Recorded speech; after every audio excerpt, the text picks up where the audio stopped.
Hello, my lovely people. Welcome back to today's video. If it is your first time of seeing us or coming across this platform, like, share, subscribe, turn on your notification bell to all notifications so that you'll be able to know when we upload a new video. Here we react to all forms of videos. Today's video carry fire. Watch it to the end and come to the comment section to tell us what you think about this video. Remember, share, like, and subscribe. Let's go there. Alright, so I have 3 posts to make about this Mohbad issue and I'm done for good. Alright, this is the first one. Now, if you notice, I've put in a lot of energy in vindicating Marley from this case. It is very obvious. It's not something that is hidden. It is very, very obvious. One of the main reasons why I brought this whole thing back is to, number one, vindicate Marley and to actually point people towards the right direction, knowing what I know now.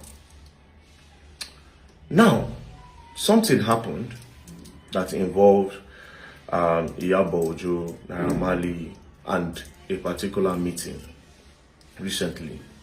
Coincidentally, I went to report a case at the NPF-NCCC, a case of 650 million naira. Now somebody that was scammed. So I took the case there, and then I met Marley there. And I met Marley there. He said he wrote a petition against Iyobo, and Iyobo is there.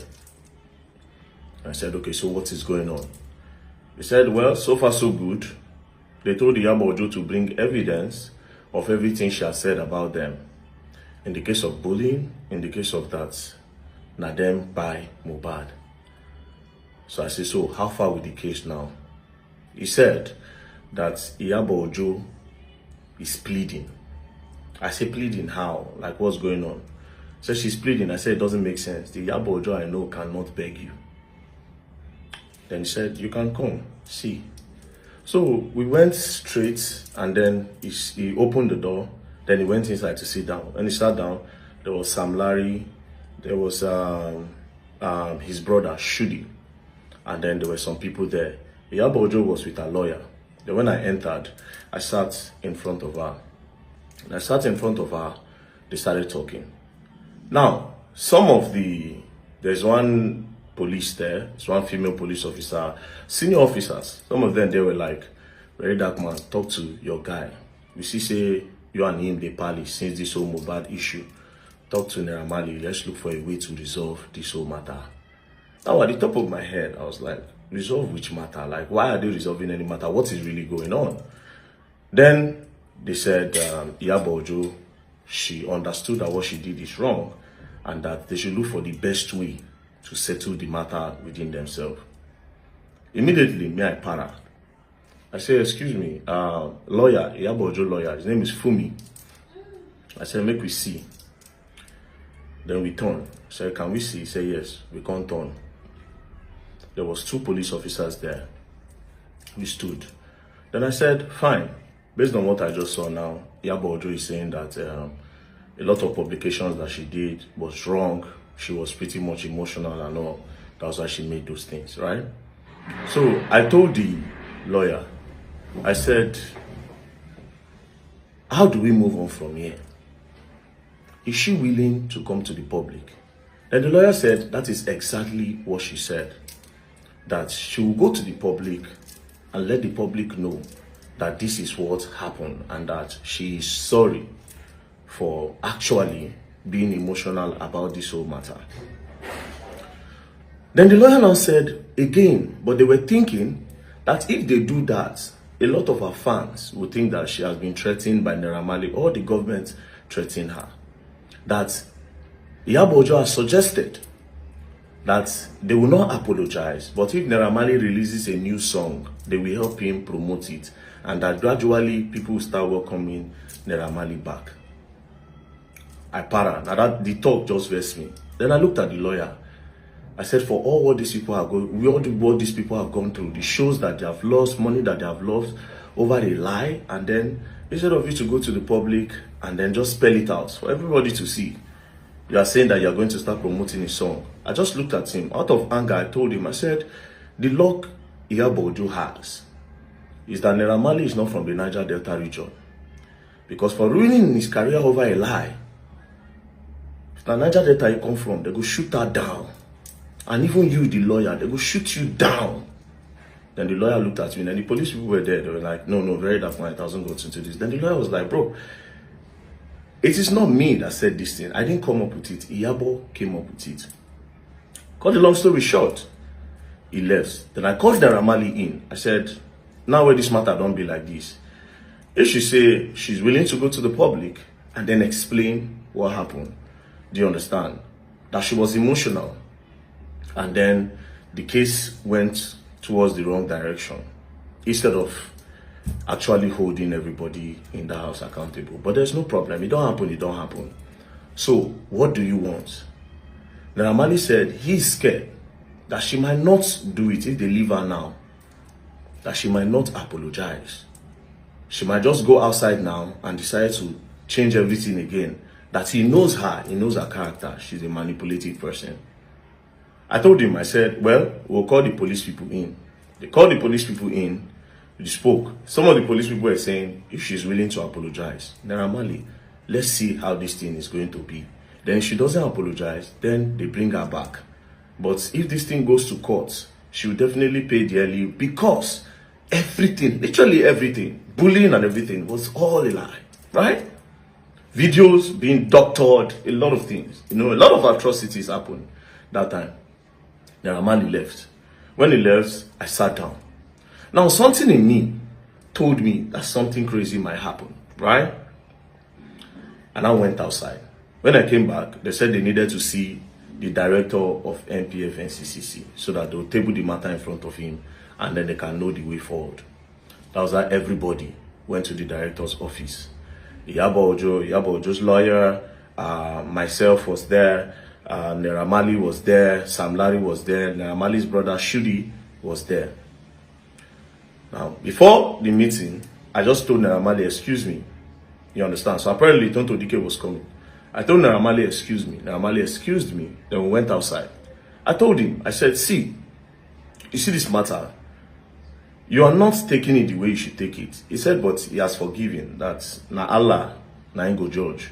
But since she has come forward to say she's going to apologize and let the public know that he does not hold anything against her. Now, me trying to be extra, I told him, I said, no, make them detain her. You understand? I said, make them detain her. He now said, well, that he does not think it will solve anything. I said, if the director is talking, slam the table and let them know that they finished your career. Naira Marley still said that, okay, he's going to do it. Finally, he said he's going to do it. Then he now entered. When he entered, Tonto Dike entered. We all sat down. I moved, I sat down because the conference table, Sam Larry was here, Iyobo was here, Iyobo sat down here, Naira Marley sat down here, Tonto Dike was here, Naira Marley's brother was there. They started talking. While they were talking, she apologized. Now, Sam Larry, Naira Marley asked her one question. Before Sam Larry, Naira Marley asked her one question. He said, in everything you have said about me, is there no one thing that is true? Is there no one thing? He now said, you said, at least let one thing be true. Let me know that I'm a bad person. At this point, I swear to God, I almost cried. Don't be playing. I felt very emotional with that one question. He said, you said I drugged your children. That if they come to my house, I drug them. That at least let one thing be true. Iyobo was just looking. At this point, I just shook my head. Now that passed. Sam Larry was now saying, you said I bully MOHBAD, that I collect money from boys, that I'm a this, I'm a that. Can you clear the air on that or give me proof? I just want to see proof that I did all those things. Then Iyobo said that some video went viral, you know, some video went viral where they said you were beating the boy and this. Then the director told her that they said, did you verify any of all these things? She said no, that she was just seeing the videos. Then Sam Larry said, Omo, you must give proof. Me, I want proof. Because They've constantly bullied me, insulted my children, finished my name. If not, I'm a strong person. I for don't depressed. Who knows? Maybe I for don't be suicidal. You know? So they were talking. At the end of the day, Iyobo pleaded. Sam Larry cried. The gangster cried. He cried. He was just looking at her. He cried. Then Iyobo now said, Emma Binu. Anyways, they now came out. The director now said, so how are we going to move further? She now said, they should give her 2 weeks.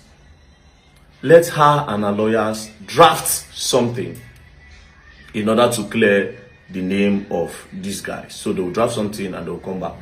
The director now asked Naira Marley, is this okay? Naira Marley now said, there's no problem, provided she's willing to do the right thing. That was how Iyobo left. When Iyobo left, do you understand? That was when we now had our own private meeting. Because one of the main reasons why I was there was because we have to put hands together and let the public know what's up. So Iyobo left. Then we had our own private meeting. Do you understand? We had our private meeting. Now, when we spoke in our own private meeting, I promised Iyobo that I wasn't going to say anything on that. She should use her mouth to say it, right? Fast forward to Iyobo and the apology she was supposed to do. 3 days passed, nothing. 4 days passed, nothing. 5th day passed, nothing. Next thing, I just saw it on one small blog like this. QT something. One of all these small blogs. That Iyobo was invited. Naira Marley was now begging her that he should clear her name. Immediately, I suspected something fishy. I was cold at heart, right? Next thing, police now called. When that thing happened, I don't know, Naira Marley called. That one shall have influence. He now called the DIG. The DIG now called the Oga. Now said, this boy brought a case. Do you understand? With all evidence and everything, let her, Iyobo, prove it. The DIG now said, that is going to call the CP in charge. So he now told the CP that you are playing with the case. The CP said no. That everybody have decided that she's going to do something within 2 weeks. Towards the period that they were now expecting Iyobo to do something, do you know what happened? They called her that you're supposed to come to the station because this apology have not been done. Or we charge this case to court so that I'll now go finish the matter for court, right? They now told her, say, okay, see, if you no come, they invited her, they say, if you no come, they'll come pick her. Brothers and sisters, do you know the next thing that happened? Iyobo just paused here, her shop don't burn. I just looked at the video. I just shook my head.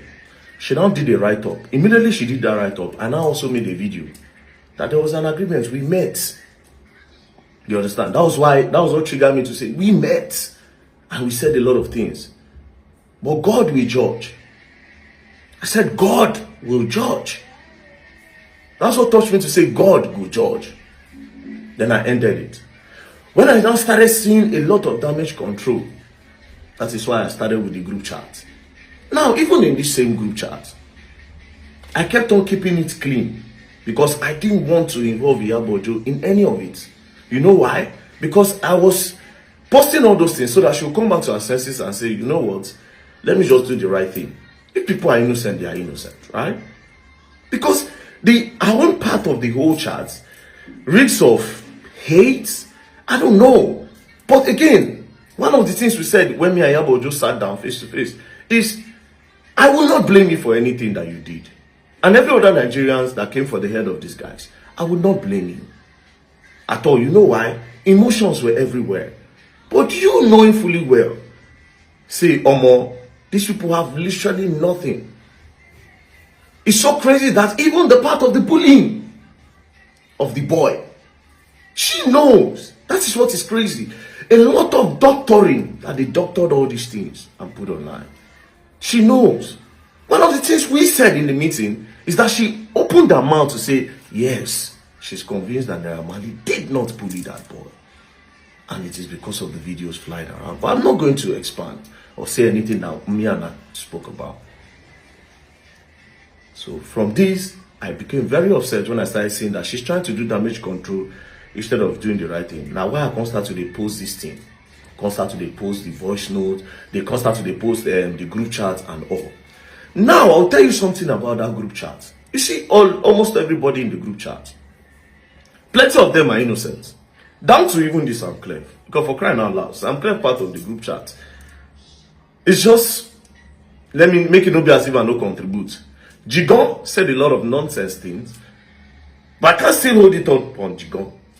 He said a lot of nonsense, but yes, like the way you call your friend Papa useless, Papa useless, all those. He said a lot, plenty of them, but a lot of them were also innocent because yes, they were fighting. They actually was fighting for justice, but some of them knew one or two things, and they decided to push an agenda. Do you understand? It's pitiful. It's a case of me when I pray, when I know they the wrong place or the wrong time, or maybe they don't call your name for one wrong thing. Do you understand? Then again, see, the biggest, I think one of the problem that happened in all of this Mohbad case is that emotions were flying, sentiments were flying. But let's leave that by the way. So I said to myself that if IYABO Ojo will not do it, I will try my best for these people. That is why they call me the voice of the voiceless. They have no voice. I have the voice. I have the platform. So regardless, I've seen a lot of blackmail. Very dark man, they don't pay them. They don't do this, they don't do that. Same from our own camp. From our own camp. Now, finally, after the shop burning, police were now calling her. Next thing, say she dey go Canada. All this one and make, okay, yes, before she come back, the matter go don cold. But it will not be cold. It will not be cold. Because as you take it there, they see the wait for you. You go use your mouth to tell the truth. And if you don't tell the truth, the guy the case will come, even though you go stay for 10 years, you go there. But between you and I, made you a promise. So I'm not going to speak about what we talked about. I thank God, say you admit, say me and you meet. I thank God. See, when I don't admit in everything, when I say admit, say we meet. Whether na very dark man beg you more than meet, or now you beg very dark man, no problem. But why did you agree for us to meet? Very dark man did not wake up one morning to say, yeah, but let's meet. And you accepted. Something made us meet. There's something where we get together, where make us meet.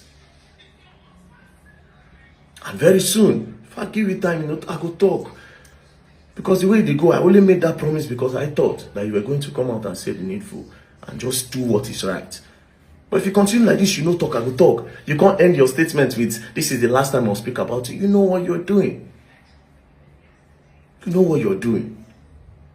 You know what you're doing. But ultimately, it is not fair. You get children. You get pikin. You will get grandchildren. I pray for your family to be okay. You will get grandchildren. But ultimately, this life is bigger than we all see it. 2 more posts on Mohbad and I'm done. 2 more and I'm done. Peace and love, don't play.